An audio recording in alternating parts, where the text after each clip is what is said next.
Leaky লিকিয়া বাহৰাক বাহৰাক বাহৰাক গালত কেনেকৈ হল কলা দাগ কোনোবাই চাগে চিকুটিলে নিজানত কলে পাই হাই বুকু খনি জহি খহি যায় কোনোবাই চাগে চিকুটিলে নিজানত কলে পাই হাই বুকু খনি জহি খহি যায় হাই বুকু খনি জহি খহি যায় আপোনাৰো জহি খহি যায় নেকি ছাৰ এইবিলাক থ আজি মোৰ মনটো পুৰা ফূৰ্তি লাগি আছে আৰু এই ফূৰ্তিৰ মাজতে যদি তহঁতি পুৰা এণ্টাৰটেইনমেণ্ট দিব পাৰ মোৰ আৰু ভাল লাগিব তেনে যদি ছাৰ হুদুৰ 2 বছৰৰ পাছত আজি পুনৰবাৰ সুকুৰ আলি সুকুৰ আলি ডাঙৰীয়া ওচৰলৈ যাওঁ সুকুৰ আলি ডাঙৰীয়া ওচৰলৈ যাওঁ যাবি কিন্তু কৰিবি কি অ ছাৰ 2 বছৰ আগতে আমাৰ সুকুৰ আলি ডাঙৰীয়া যে ইংলিছ মাৰিছিলে যিটো পুৰা ছ'চিয়েল মিডিয়াত মাক চকলাই ভাইৰেল হৈ পৰিছিলে তাকে আজি অকণমান এণ্টাৰটেইনমেণ্ট হিচাপে কম বুলি ভাবিছোঁ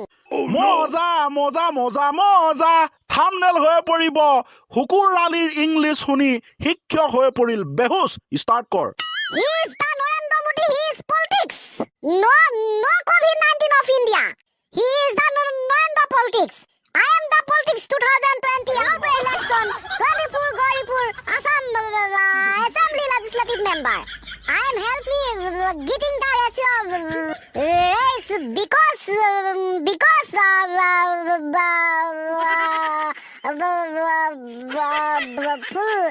flat. रहा नहीं जाता तड़प ही ऐसी है ना He is the Narendra Modi. He is a politics. No COVID-19 of India. He is the Narendra politics. I am the politics 2020 outbreak election 24 Gauripur Assembly legislative member. A few moments later. গতিকে sir আমি যিয়ে নকওঁ কিয় তেখেতৰ কথাবিলাক ক'বলৈ ইচ্ছা কৰোঁ নকৰোঁ চেষ্টা কৰোঁ নকৰোঁ সেয়া পাছৰ কথা কিন্তু সুকুৰ আলি ডাঙৰীয়া ইজ সুকুৰ আলি ডাঙৰীয়া অনলি সুকুৰ আলি ডাঙৰীয়া কাৰণ তেখেতৰ পৰা আমি শিকিবলৈ পাইছোঁ যে ছাকচেছ পাছৰ কথা ফলাফল পাছৰ কথা কিন্তু কামটোতো কৰিব লাগে তেখেতে কৰি দেখুৱায় ইলেকশ্যন খেলে শ্বৰ্ট ফিল্ম বনায় আৰু বহুত কিবা কিবি সমগ্ৰ অসমতে ফেমাছ য়েছ ঠিক কথা কৈছ যদিও বিভিন্ন সময়ত ছ'চিয়েল মিডিয়াত এণ্টাৰটেইনমেণ্ট হিচাপে যি টি সুকুৰ আলি ডাঙৰীয়াই কয় তথাপি আমি ইয়াক এণ্টাৰটেইনমেণ্ট হিচাপে গ্ৰহণ কৰিব পাৰোঁ আৰু তাৰ ভাল গুণবিলাককো আমি গ্ৰহণ কৰিব পাৰোঁ যি কি নহওক মজা লাগিলে হয় দিয়ক ছাৰ ইজ খুচিমে আজি আমাৰ গাইসকলৰ বাবে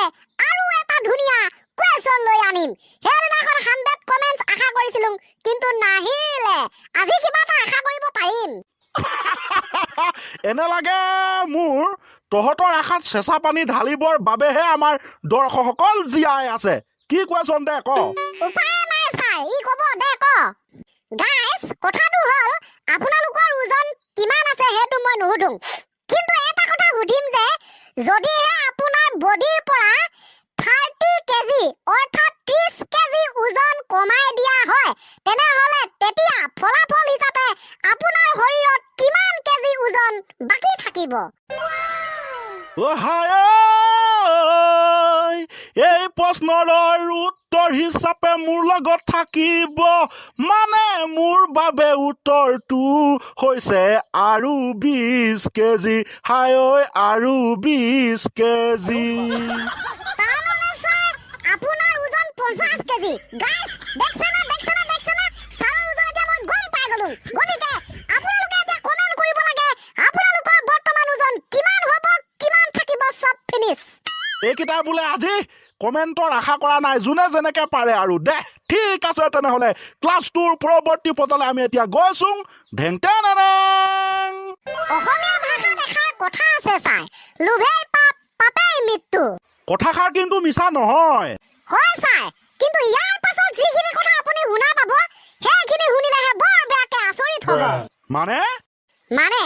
লোভেই পাপ পাপেই মৃত্যু মৃত্যুত শ্ৰাদ্ধত ভোজ আকৌ ভোজত মাংসৰ লোভ কি কলি তই অকণমান ভালকে কচোন হয় ছাৰ লোভেই পাপ পাপেই মৃত্যু হোৱাৰ পাছত শ্ৰাদ্ধ পাতে অৰ্থাৎ মৃত্যুত শ্ৰাদ্ধত আকৌ ভোজ পাতে ভোজ দিয়ে শ্ৰাদ্ধত ভোজ আকৌ ভোজত মাংসৰ লোভ ভোজত মাছ মাংস নেপালেচোন কয়ে দহা খাবলৈ গ'লোং শ্ৰাদ্ধ খাবলৈ গ'লোং মাছ মাংসই নেপালোং সেইটোৱেতো বোপাই মোৰ আচৰিত লাগে কোনোবা এজন মানুহ মৃত্যু হৈছে সকলোৱে তাক লৈ কিন্তু বিৰাটে বেছি দুখ কৰে শ্ৰাদ্ধ পাতিব দহা পাতিব তাত আকৌ মাছ মাংস বিচাৰি হাবাথুৰি খাব কোনোবাই আমুক নেপালোং কোনোবাই তামুক নেপালোং আৰুনো চাই কথাষাৰ কিমান গ্ৰহণযোগ্য মাক চকলাই এয়া ভগৱান প্ৰভুৱেহে জানে নহয় জানিব ঠিক আছে দে হয় ছাৰ ইস্কুচিমে বোলে চানিয়ে এটা সাধু কথা শুনাব হয় না কচোন যদি ছাৰে ইচ্ছা কৰে শুনাবলৈ পৰা যায় যদি ছাৰে ইচ্ছা নকৰে কেনেকেনো শুনাম হয় সেইটোৱেতো জীৱনৰ আটাইতকৈ ভুল সিদ্ধান্ত কোনোবাই কি ক'ব কোনোবাই কি নক'ব কোনোবাই মোৰ বিষয়ে কি ভাবিব সেই কথাটো বেলেগে নভাবোঁতে মই ভাবি লওঁ বেলেগে ভাবিবলৈ কি থাকিল কচোন ক ছাৰ কেৱল মই নহয় আমি বেলেগে মোৰ কথা কি ভাবিব কেনেকে ভাবিব সেইটো বেলেগে নভাবোঁতে নিজে ভাবি লওঁ বেলেগে ভাবিবলৈ কি থাকিল নেভাবিলেও ভাবিছে নিচিনা অনুভৱটো হৈ পৰে অ' মাই গড কি ৰিয়েলিটি হ'ব দে বেছি ৰিয়েলিটি খুচৰি নাথাকিবি আকৌ মাথা চাথা বেয়া হৈ পৰিব তোৰ সাধুটো মাত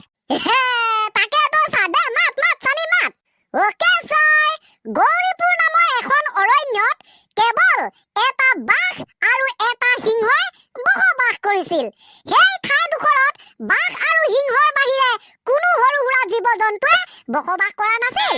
তাৰ পাছত হয় ছাৰ এইখিনিলৈকে যদি বুজিলে তেনে যদি বাকীখিনি আৰম্ভ কৰিছোঁ ক'বলৈ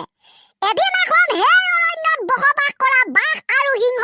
দুয়োটা হৈ পৰিল মৃত্যু আৰু লগে লগে হৈ পৰিল সাধুটো খতম সাধুটো আৰম্ভ হৈছিলেহে খতম হ'ল ইমান জলদি কেনেকে ছুটি গল্পবিলাকো কিজানি ইমান ছুটি নহয় যিটো তই সাধু মাতিছ মই পৃথিৱীত জনমটোত জীৱনটোত প্ৰথমবাৰ এনেকুৱা সাধু শুনিছোঁ যিটো সাধু ইমান ছুটি আৰম্ভ হৈছে শেষেই হয় ছাৰ ই কিন্তু আৰম্ভ কৰিয়েই শেষ কৰি পুৰা ফাটাই দিছে মাক চকলাই ইয়াৰ এটা ছাৰ লজিক আছে যদি আপুনি সোধে তেনেহ'লে তেতিয়াহে মই লজিকটো ক'ম বেটাৰ কথা শুন কেনেকে ইমান জলদি খতম হ'ল সেইটো ক মানে ছাৰ ক'বলৈ গ'লে কেছটো অলপ নগেন যিহেতু সেই অৰণ্যখনত বাঘ আৰু সিংহ দুয়োটা জন্তুৱে আছিল বেলেগ সৰু সুৰা জন্তু নাছিল আৰু সিহঁতে চিকাৰ কৰি খাবলৈ সৰু সুৰা জন্তু নথকাৰ বাবে সেই বাঘ আৰু সিংহই ইটোৱে কামুংতে খাবলৈ লওঁতে দুয়োটা মৃত্যু হৈ পৰিল যিহেতু সাধুটো ষ্টাৰ্ট হৈছিলে বাঘ আৰু সিংহক লৈ বাঘ আৰু সিংহ দুয়োটাই যদি মৰি থাকে সাধুটো ক'ৰ পৰা বাচি থাকিব সাধুটো শেষ নহয় ক'ৰ পৰা আগুৱাই থাকিব গতিকে খতম কি কম মই এটা কথাই কম জীৱনত তুমি আগুৱাই যোৱা